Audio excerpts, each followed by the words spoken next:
네, 여러분 안녕하십니까. 8월 19일 수요일 아침 매일 성경 묵상 함께 나누겠습니다. 오늘은 이사야 29장 후반부인데요. 15절에서 24절까지 말씀인데요. 제가 앞부분을 읽습니다. 자기의 계획을 여호와께 깊이 숨기려 하는 자들은 화 있을진저 그들의 일을 어두운 데에 행하여 이르기를 누가 우리를 보랴 누가 우리를 알랴 하니 너희 패역함이 심하도다. 토기장이를 어찌 진흙같이 여기겠느냐. 지음을 받은 물건이 어찌 자기를 지은 이에게 대하여 이르기를 그가 나를 짓지 아니했다 하겠으며 빚음을 받은 물건이 자기를 빚은 이에게 대하여 이르기를 그가 총명이 없다 하겠느냐. 아멘. 오늘 본문의 내용을 중심으로 짧은 징계, 풍성한 회복, 짧은 징계, 풍성한 회복이라는 제목으로 말씀을 증거하겠습니다. 하나님은 자기 백성을 향한 사랑과 마음을 거두지 않으신다는 사실을 오늘 또 한 번 보여주고 있습니다. 그 애굽을 의지하지 말라고 했는데 결국 동맹을 추진하는 그 유다 지도자들을 앞에서 읽어드린 대로 책망하십니다. 그들이 은밀하게 어떻게 누가 우리를 알고 누가 우리를 보랴 이렇게 은밀하게 행하는 그들의 계략을 하나님은 아시고 이사야를 통해 책망을 하십니다. 그러나 하나님의 이러한 책망과 징계는 자기 백성을 향한 사랑과 그 애정이 담긴 마음이라는 것을 알게 됩니다. 결국 하나님께서는 그들을 징계하시지만 풍성한 회복과 또 은혜로 부끄러움을 씻어 주시겠다고 뒤쪽에 보면 약속하고 있습니다. 사랑하는 여러분, 우리가 하나님을 믿고 살아가지만 인생에서 느끼는 또는 겪는 많은 일들이 이 하나님과 우리의 관계성과 연관이 되어 있다는 사실을 깨닫게 됩니다. 마치 부모와 자식이 연관이 되어 있듯이 그냥 다른 집 아이들과 자기 자식과는 완전히 다르지요. 다른 아이들도 귀엽고 사랑스럽고 이러지만 자기 아이들에게는 징계를 사용한다는 것이 어떻게 보면 친부모의 특징입니다. 왜냐하면은 그래야 아이들의 바른 훈육과 교육이 가능하기 때문이죠. 마치 하나님께서는 이 세상 모든 사람을 사랑하시고 돌보시고 또 일반 은혜를 통해 그들에게 복을 주시지만 자기 백성인 성도들을 향해서는 때로는 사랑과 징계를 교차해서 그것을 깨닫게 하시는 것을 우리는 알게 됩니다. 그리고 그것은 아주 우리가 받을 풍성한 은혜와 회복에 비하면 짧은 징계라고 말씀하고 있습니다. 그래서 유다가 아직도 정신을 차리지 못하고 애국과 동맹을 추진하고 있으니까 하나님은 그 계획을 책망하십니다. 그러면서도 모든 깨어진 것들을 바로 잡게 되는 회복의 날도 오늘 선포하고 있는 것을 깨닫게 됩니다.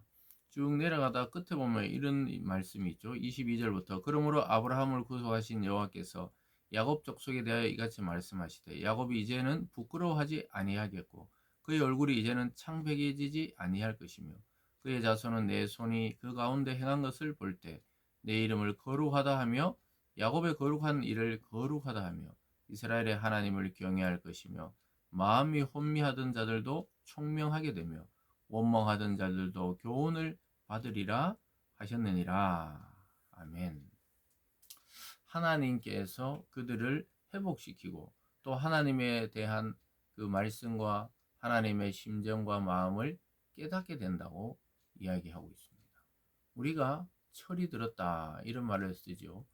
그래서 철이 들었다는 것은 이제 사리를 분별하고 부모의 한계도 알고 부모의 사랑도 알고 이렇게 되면 자식들이 이제 좀 철이 들었구나 이렇게 생각하듯이 이스라엘 백성이 이제 좀 철이 들고 있는 거예요. 징계 이후에 성숙한 것이죠. 그래서 하나님을 깨닫게 되고 자기의 부끄러움을 씻어주신 하나님에 대해서 경외하게 되는 그런 마음이 생겨난 것입니다. 그래서 이사야서는 우리가 전체적으로 봐도 늘 징계가 있고 또 회복이 있고 그러나 자기 백성은 결국 이 풍성한 회복을 통해 징계를 있도록 만들고 하나님을 믿지 않는 이방 나라들은 징계를 통해 멸망에 이르게 되는 것입니다. 굉장히 중요한 차이죠. 그래서 우리가 때로는 우리가 겪는 거나 믿지 않는 자들이 겪는 거나 똑같아 보일 때가 있지만 그 결과는 확연히 차이가 나고 다르다는 사실을 기억할 필요가 있겠습니다. 그래 중간에 보면요. 하나님은 대반전을 꿈꾸고 계시고 공의의 실현이 이루어질 수 있도록 이스라엘에 대해서 이야기하는 것을 보게 됩니다. 그래서 짧은 징계 후에 풍성한 회복을 안겨주실 것을 약속하는 것이죠. 17절에 보면요. 오래지 아니하여 레바논이 기름진 밭으로 변하지 아니하겠으며 기름진 밭이 숲으로 여겨지지 아니하겠느냐. 오래지 아니하여 이렇게 말합니다. 그래서 그 광야 같은 땅이 기름진 밭으로 변하게 된다는 것이죠. 참 하나님께서는 자기 백성에 대한 징계를 길게 가져가지 않는다는 것입니다. 계속 볼까요? 18절에 그날에 못 듣는 사람이 책의 말을 들을 것이며 어둡고 캄캄한 데 맹인의 눈이 볼 것이며 여기 못 듣는 사람이 책의 말을 듣는다. 즉 하나님의 말씀을 듣게 된다는 거예요. 여러분 회복의 시작은 하나님의 말씀이 내 귀에 들릴 때 진정한 회복이 시작이 됩니다. 그래서 우리가 지금 이 아침에 이러한 말씀을 나누면서 이것이 나에게 아주 적실하게 적용이 되고 이것이 내 마음에 새겨지고 울림이 있다면 그게 바로 말씀이 들리기 시작하는 거예요. 하나님의 말씀이 내 것이 되기 시작하는 것이죠. 주일 설교나 또는 아침에 이러한 큐티를 통해 또 자기 스스로 성경을 묵상함으로 하나님 말씀이 살아 내 마음의 영혼에 박힐 때가 있죠. 그게 바로 하나님의 말씀이 들리는 것이고 그분의 음성을 듣는 것입니다. 그럴 때 우리의 회복은 시작되고 이미 거의 다 치유가 돼요. 말씀이 들리고 은혜가 내 마음에 임하게 되면 그동안 그 긴 것 같은 징계의 시간들이 굉장히 짧게 느껴지고 아무것도 아니었구나 이런 생각도 하게 될 때가 있습니다. 그래서 말씀이 들려지는 것이 하나님의 가장 큰 사랑과 은혜의 징표입니다. 계속 보겠습니다. 19절에 겸손한 자에게 여호와로 말미암아 기쁨이 더하겠고 사람 중 가난한 자가 이스라엘의 거룩하신 이로 말미암아 즐거워하리니 이는 강포한 자가 소멸되었으며 오만한 자가 그쳤으며 죄악의 기회를 엿보던 자가 다 끊어졌음이라. 놀랍게도 우리를 답답하게 하고 어렵게 하고 또 압박하던 모든 일들과 사람들과 환경이 사라지게 되었다는 거예요. 어느 날 거짓말처럼 모든 일이 해결돼 버리는 거예요. 내가 막 노력하고 애쓰고 또 막 사람을 의지하고 이럴 때는 일이 계속 꼬이다가 모든 것을 마음을 내려놓고 말씀이 들려오기 시작하면서 기도로 하나님께 나가 전적으로 하나님을 의지할 때 하나하나 내 삶에 엉켜있던 문제들과 어려움들과 답답함들이 풀리기 시작했다는 것이죠.